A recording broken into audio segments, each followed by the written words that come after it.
Welcome back to the Franchise Tag Scouting Department. Today's video, I'll be covering Malik Nabers, wide receiver out of LSU. He's 6 feet tall, 200 pounds, and this past season he had 89 receptions, 1,568 yards, with 14 TDs. He's in the conversation to be the first wide receiver taken off the board, contending with Marvin Harrison Jr. and Roman Dunze for that title, but should he be? Let's get into the tape. Malik Nabers played a majority of his reps in the slot, but was used nearly as much on the outside. He's shifty, both with footwork and his upper body, using bend at his hips to dodge and avoid press shoves and contact at the top of his routes, and also ducking under defenders' hands and maintaining clean releases. His shiftiness does not only show up in his route running either. He has a strong plant leg and can decimate defenders' ankles. He's extremely fluid as a runner as well. He was used sparingly in the run game, but he showed good awareness of the gaps and when to cut it north and south, and when to maintain lateral running.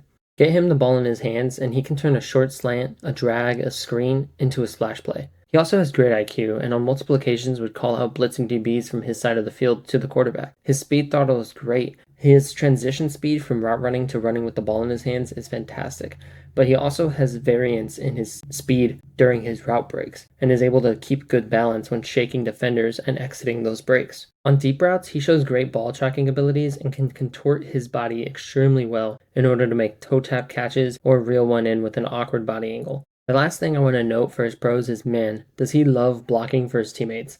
I've riddled some clips throughout with his best blocking reps because that's something that personally I love to see from wide receivers, and he makes sure to contribute in that way. He's devoted to those run blocks, and even if he's kind of pushed back, he maintains the strength to get right back in that defender's chest and continue blocking for his teammates, especially downfield in certain occasions with Jaden Daniels. Getting into his cons, I think that this past season he showed some limitations within that contested catch area. When targeted on what I will refer to as 50-50 balls, he gets outmuscled and has his catches broken up, and in that regard, he was ranked 79th in terms of contested catch percentage out of wide receivers in college. Another con, which I won't hold to him, it's just that offense that he's a part of. He had limited routes, which I think would have specifically shown his strengths. The offense is more vertical, and I think that with him, especially with that, like, as I mentioned, his transition speed from catching the ball into running with the ball and being a rack threat, he could have used more reps on those kind of routes like slants, crossers, man-beating routes where he also has the opportunity to find empty space in zones. We didn't really get to see that.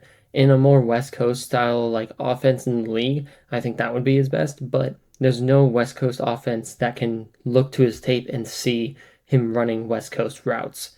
So that's something that I'm not really mad at him for. He's not going to change the entire LSU offense, but I'm just kind of nitpicking. I'm just disappointed in the missed opportunity for him to have those kind of reps and possibly increase his production. But as I said, it's nitpicking. He really doesn't have many in the ways of cons here. In conclusion, the main detractor of his game is his physicality. He needs to be more physical during his route running. He needs to be more physical at the catch point. But I don't see many detractors outside of that. Right now, there's a kind of news cycle going on that he's kind of getting a little bit of his character under fire here, and that's due to some past legal things. But moving past that, I don't really think that I personally am buying into that. I don't think teams are going to drop him down their boards because of certain concerns, because when I'm looking at the tape and I'm thinking, okay, what can the tape tell me about this person's character? He's blocking for his teammates. He's showing effort on routes and reps that he knows aren't going to him. He's devoted and he's committed to the team in that aspect. He's not going to just let Jaden Daniels run past him. He's going to run with Jaden Daniels and throw a block downfield for him. It's unselfish. I don't see that character concern there. And another aspect is, as I mentioned, he calls out blitzing DBs to his quarterback.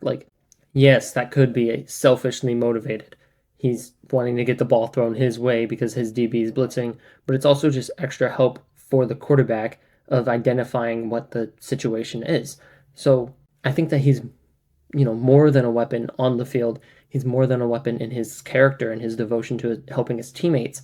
I don't see that issue arising during the draft process. I don't see him slipping down anyone's boards because of his issues in the past. With that out of the way, Malik Nabers is an elite slot weapon, and he's a great outside weapon. I think that personally I would want him to play in the slot, but if you want to throw him on the outside, that's, let him do that. I don't think on the outside he'll have the upside of like Justin Jefferson or DJ Moore or anything like that, but you put him in the slot and he'll have the upside of the best slot weapons in the league, along with the fact that he's a great rack threat. And slot wide receivers are where those kind of rack options come from. They have more opportunities for that. He's an explosive wide receiver. He tracks the ball well down the field, and he's a fantastic slot threat. If the team views him as only that slot threat, so be it. He's not going to fall down their boards because he's so excellent in that role. If the team, wants to view him as someone they're going to put outside, he's also not going to slip down their board because there's so many X's in this class that, yeah, he might not be the Rome Odunze or the Marvin Harrison Jr. on their board, and he'll be at 3, but 2 to 3 range, he's not slipping past being like wide receiver 4 or 5 on anyone's board, I don't think. And he's not going to really slip past picks 4 or 5 either. If he slips to the Titans, they'll scoop him up because they have 2 veteran wide receivers, and they will fill him into that slot point. And then when one of the veterans moves on, he'll be their outside guy. And if the Titans don't take him, we have the Bears at 9 who could take a wide receiver. And he's definitely not going to be available at 10. He's one of these upper echelon kind of prospects. Any character assassination isn't changing where he goes in the draft. With that said, like, subscribe, put a comment down there if you agree. If you disagree, we'll have a good discourse in the replies. But yeah, that's all I really have for Malik Nabers here, and I hope you enjoyed. Deuces.